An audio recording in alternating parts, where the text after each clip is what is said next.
साल 2025 में 3 साल के लिए मीन में आ रहे हैं शनि। शनि के मीन राशि में आते ही सिंह राशि पर शुरू होगा ढैया। जाने सिंह राशि पर इसका प्रभाव व उपाय। मेरे YouTube पेज एस्ट्रो नरेश पर आपका स्वागत है। नमस्कार, मैं हूं नरेश कुमार। सबसे पहले उन दर्शकों का धन्यवाद जिन्होंने पेज को सब्सक्राइब किया है, पेज के वीडियोस को शेयर कर रहे हैं, लाइक कर रहे हैं और कमेंट बॉक्स में हमें अपनी राय भी लगातार भेज रहे हैं। दोस्तों, आज बात करेंगे शनिदेव की। शनिदेव का गोचर होने जा रहा है 29 मार्च 2025 को। शनिदेव मीन राशि में गोचर करना शुरू करेंगे और ये गोचर रहेगा 23 फरवरी 2028 तक। लगभग 3 साल का समय है जब शनिदेव मीन राशि में रहेंगे। और शनिदेव जब मीन राशि में रहेंगे तो सिंह राशि के जातकों के लिए ये गोचर अष्टम भाव में होगा। अष्टम भाव में जब शनि आ जाते हैं तो ये शनिदेव की ढैया कहलाती है, अष्टम ढैया। अब सिंह राशि के जातकों के लिए इस ढैया के दौरान क्या क्या बदलेगा, इस पर चर्चा करेंगे। लेकिन सबसे पहले ये बताएंगे कि ये इतना इंपॉर्टेंट क्यों है, आखिर शनिदेव करते क्या हैं। अब सिंह राशि के जातकों के लिए शनिदेव नेचुरल तौर पर अच्छे ग्रह नहीं है। कारण क्योंकि शनिदेव जो सिंह राशि है ये सूर्य की राशि है और शनि जो है वो सूर्य के मित्र नहीं है। जब सिंह राशि के जातकों को शनि की महादशा भी आती है या अंतर्दशा भी आती है तो अच्छी नहीं जाती। कारण ये है कि ये जो राशि है इसके लिए शनि मारक हो जाते हैं। शनि छठे भाव के स्वामी हो जाते हैं जो रोग, ऋण और शत्रु का भाव है। शनि सप्तम भाव के स्वामी हो जाते हैं जो मारक भाव है। इसलिए बहुत सारे केसेस में यदि शनि सिंह राशि के जातकों के लिए अच्छी पोजीशन में नहीं है, केंद्र त्रिकोण में नहीं पड़े हैं, तो डेफिनेटली ये बहुत जो है वो अव्वल दर्जे के मारक साबित होते हैं। शनि वैसे ही अव्वल दर्जे के मारक हैं। शनि की महादशा में, शनि की अंतर्दशा में, प्रत्यंतर दशा में बहुत पीड़ा आती है जब सिंह राशि के जातकों के लिए शनि का पीरियड आता है। तो सिंह राशि के जातकों के लिए जब शनि अष्टम भाव में गोचर करेंगे, चंद्रमा से अष्टम में जाना शनि का वैसे ही अच्छा नहीं है। तो क्या चीजें रहेंगी जहां पर ध्यान रखना पड़ेगा। हालांकि ये वीडियो नेगेटिव करने के लिए नहीं है, लेकिन आपको सावधान करने के लिए जरूर है। बहुत सारी चीजें हैं जिनका आपको ध्यान रखना पड़ेगा इस गोचर के दौरान। बहुत सारी लाइफ में चीजें डिस्टर्ब होंगी, इसलिए थोड़ा सा ये वीडियो एडवांस में दिया जा रहा है ताकि आप आने वाले समय के लिए खुद को मानसिक तौर पर तैयार कर सकें। तो ये वीडियो सिंह राशि के जातक पूरा देखिए। एंड में रेमेडीज भी जरूर बताने जा रहे हैं, कहां कहां पर शनि की दृष्टि पड़ेगी, कैसे कैसे उसका प्रभाव आपके ऊपर आएगा, किस तरीके से कौन सा एरिया ऑफ लाइफ आपका डिस्टर्ब होगा, उसको हम कैसे देख सकते हैं, कैसे तैयार कर सकते हैं अपने आप को, उसके लिए ये बताएंगे इस वीडियो में। अब देख सकते हैं ये जो कुंडली आपके सामने लगी हुई है ये सिंह राशि की कुंडली है। शनि अष्टम में है। ये मार्च 2025 के आसपास की कुंडली हमने बनाई है। सिंह जो है वो राशि में, शनि आपकी कुंडली में अष्टम भाव में आ गए हैं। अब जब अष्टम भाव में आ गए हैं तो तीसरी दृष्टि आप देखिए यहाँ पर दशम भाव में पड़ रही है। ये आपके कर्म का भाव होता है, ये आपका कारोबार का भाव है, ये आपकी नौकरी है, ये आपका फ्रीलांस का काम है, ये आप घर में बैठकर यदि काम कर रहे हैं, वर्क फ्रॉम होम, ये वो है। ये दशम भाव है आपका। ये लाइफ के जितने भी कर्मास हैं हम सारे यहीं से देखते हैं। अब ये भाव आपकी कुंडली में शनि के प्रभाव में आ गया। दशम भाव जो है वो राज दरबार होता है। सरकार से संबंधित काम भी इसी भाव से देखे जाते हैं। तो यदि आपका सरकार से संबंधित काम है वहां पर भी आपको थोड़ी सी डिस्टर्बेंस जरूर हो सकती है। ये आपको धीरे धीरे आगे एक्सप्लेन करेंगे। तो जब शनि की दृष्टि इस भाव के ऊपर है, आपका सरकार से संबंधित कोई भी काम है, आपने मान लीजिए मकान की रजिस्ट्री करवानी है, जमीन की फर्द बनवानी है, कोई आरटीओ से संबंधित काम है, पासपोर्ट बनवाना है, पैन कार्ड बनवाना है, ड्राइविंग लाइसेंस बनवाना है, तो हो सकता है कि इस अवधि के दौरान आपको उसके लिए कोशिश ज़्यादा करनी पड़े, प्रयास ज़्यादा करने पड़े, आपके सामने टर्म्स एंड कंडीशंस ज़्यादा लगा दी जाएं। कई बार ऐसा होता है कि आप कोई एक डॉक्यूमेंट लेकर जाते हो, ऑफिसर ऐसे साइन करता है, आप निकल जाते हो। कई बार ऐसा होता है कि वो पूरा रूल बुक के अकॉर्डिंगली चल पड़ता है। जहां पर डॉक्यूमेंट की नहीं भी जरूरत वहां पर भी आपको डॉक्यूमेंट लगाना पड़ता है। और वो स्थिति डिपेंड करता है जो सामने ऑफिसर डील कर रहा है। वो जो ऑफिसर डील कर रहा है वो दशम भाव से आता है। सबसे पहले तो ये है। तो सरकार से संबंधित कामों में आपका डिले हो सकता है। वहां पर आपको अप टू मार्क डॉक्यूमेंट्स के साथ ही जाना पड़ेगा। ये चीज आपको जरूर ध्यान में रखनी पड़ेगी। सबसे पहली बात तो ये है। दूसरी बात, आपका जो ऑफिस का सीनियर है वो भी आपके लिए सूर्य है। क्योंकि कहीं पर भी आप काम कर रहे हैं, वो सत्ता जिसके अंडर आप काम कर रहे हैं वो दशम भाव ही रिप्रेजेंट करता है। तो दशम भाव से संबंधित काम, आपके सीनियर का सपोर्ट आपको हो सकता है कि मिलना कम हो जाए, हो सकता है कि बहुत प्रयास के बाद मिले। और यहाँ पर यह भी है कि आप जो काम कर रहे हैं उसमें आपको रिकग्नाइजेशन जो है वो इजीली ना मिले। काम आप करें, उसका क्रेडिट आपको ना मिल पाए। ये चीजें आप देखेंगे कि शनि की जब ढैया शुरू होगी तो आपको जो है वो आप इन चीजों को विटनेस करेंगे। एक तो ये हो जाएगा। दूसरा ये होगा कि यदि आप कोई काम कर रहे हैं, कोई कारोबार कर रहे हैं, कारोबार में नॉर्मली क्या करते हैं हम कोई ना कोई जब इन्वेस्टमेंट करते हैं, कोई काम करते हैं, तो उसके लिए एक टाइम फ्रेम लेकर चलते हैं कि इस अवधि के दौरान हमें ये कारोबार प्रॉफिटेबल बन जाएगा या इस कारोबार में हमें इस अवधि के दौरान पैसा आना शुरू हो जाएगा। तो जो टाइम फ्रेम आपने डिसाइड किया है, जो टारगेट आपने डिसाइड किया है, हो सकता है कि चीजें उससे बियॉन्ड चली जाएं, क्योंकि शनि यहां पर डिले करवा देंगे। किसी भी तरह का कोई काम करेंगे, कोई कारोबार करेंगे, वहां पर स्थिति मंद वाली हो जाएगी। ये स्थिति आपको थोड़ी सी तंग कर सकती है, मानसिक तौर पर परेशान कर सकती है।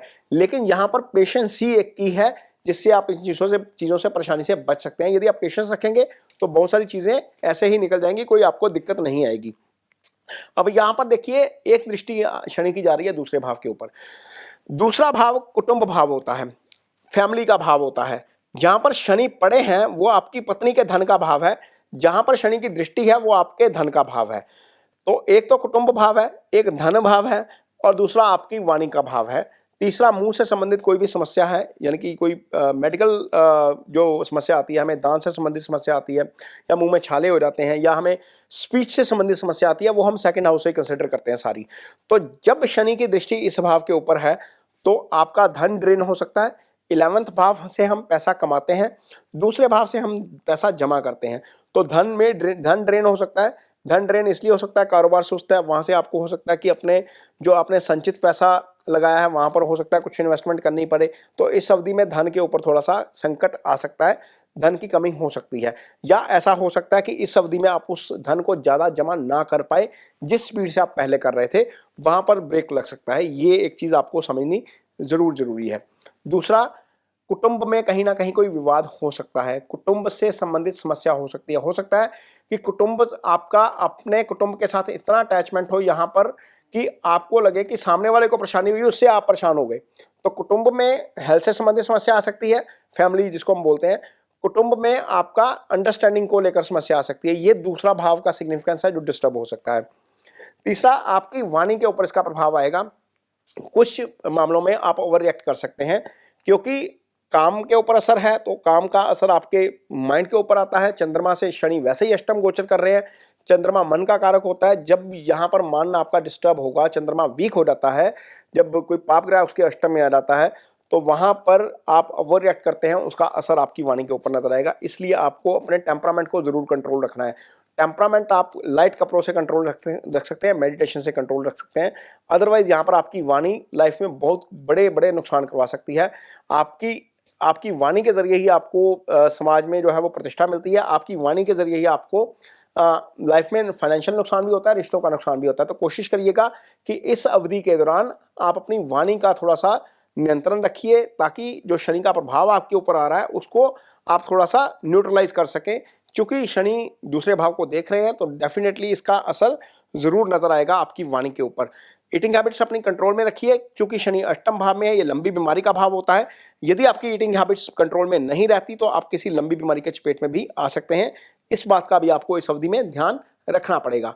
अब शनि यहाँ पर बैठे हैं तो आपके पंचम भाव के ऊपर 10वीं दृष्टि जाती है। यहाँ पर अष्टम में शनि जब बैठते हैं तो पंचम आपका बुद्धि विवेक का भाव है, पंचम आपका इजी गेन्स का भाव है, पंचम आपकी संतान का भाव है, इसे सुत्त भाव कहते हैं। पंचम आपकी हायर एजुकेशन है। तो यहां से संबंधित सारे सिग्निफिकेंस शनि डिस्टर्ब कर सकते हैं। जब शनि यहां पर गोचर कर रहे हैं, पंचम भाव को देख रहे हैं, तो ऐसा बहुत बार आएगा 2.5 साल में, जहां पर आपने बुद्धि विवेक का इस्तेमाल करके फैसला लेना है। वहां पर आप हफड़ा दफड़ी में जो है वो जल्दबाजी में फैसला लेंगे, उससे आपको नुकसान हो सकता है। तो ऐसी स्थिति जब भी आए, कोशिश करिए कि इमीडिएटली जल्दबाजी में फैसला मत लीजिए। कोई भी फैसला लेना है तो किसी सेकंड पर्सन का ओपिनियन जरूर लीजिए। यदि आप सेकंड पर्सन का ओपिनियन लेकर फैसला लेंगे तो डेफिनेटली आप ऐसे फैसले से बच जाएंगे जो आप हो सकता है कि अपने उस समय के स्टेट ऑफ माइंड के हिसाब से गलत करने जा रहे हो। तो यहां पर फैसला लेने से पहले कोशिश करिए कि सेकंड ओपिनियन जरूर लेना है। यदि आप शादीशुदा हैं और आपकी संतान है तो संतान की हेल्थ को लेकर जरूर ध्यान रखिए। पंचम भाव आपकी संतान का भाव होता है। संतान पक्ष से आपको परेशानी हो सकती है। कुछ लोग बुजुर्ग होंगे इस राशि के, उन लोगों को संतान पक्ष से परेशानी आ सकती है। संतान की हेल्थ को लेकर दिक्कत हो सकती है।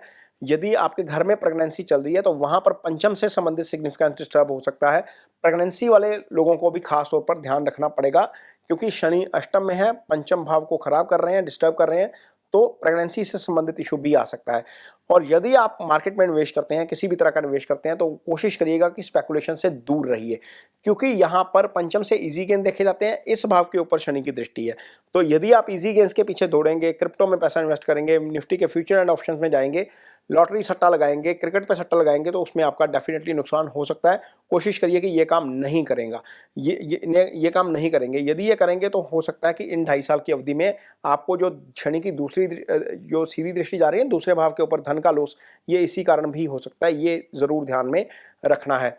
हायर स्टडीज का भाव है पांचवा, तो जो लोग हायर स्टडीज में जा रहे हैं, जो स्टूडेंट्स हायर स्टडीज में जाना चाहते हैं, उनको काफ़ी स्ट्रगल करना पड़ सकता है। उनको हो सकता है कि मनपसंद जो है उनका जो कोर्स है उसमें एडमिशन जो है वो टाइम पे ना मिले, या स्ट्रगल बहुत ज़्यादा करना पड़े। जैसा अभी हमने देखा कि नीट वाला इशू हुआ है, इस तरह की चीज़ें फेस करनी पड़ सकती हैं, जिसके कारण बहुत सारी चीज़ें आपकी लाइफ में डिले हो जाती हैं, क्योंकि 1 साल इस समय लाइफ का खराब होना आपकी पूरी लाइफ को आगे डिस्टर्ब करता है। तो ये 5वें भाव से संबंधित सिग्निफिकेंस है जो सिंह राशि के जातकों को डिस्टर्ब होते हुए नजर आएंगे। तो कुंडली में दशम भाव, दूसरा भाव और पंचम भाव डिस्टर्ब होगा सिंह राशि के जातकों के लिए, वहां पर जरूर ध्यान रखना है। जो चीजें बताई गई हैं उनको समझते हुए काम करिएगा, तो बहुत सारी चीज़ों से हम बच सकते हैं। ये वीडियो एडवांस में बनाया इसीलिए जा रहा है ताकि आप खुद को उस तरीके के लिए, उस स्थिति के लिए मानसिक तौर पर तैयार कर सकें। एक दूसरा, आगे कुछ शनिदेव की रेमेडीज हैं जो हमें डेफिनेटली करनी चाहिए ढैया के दौरान। तो सबसे पहली रेमेडी ये है कि काली दाल, जो उड़द की दाल होती है, शनिवार शाम के समय उड़द की दाल डोनेट की जाए।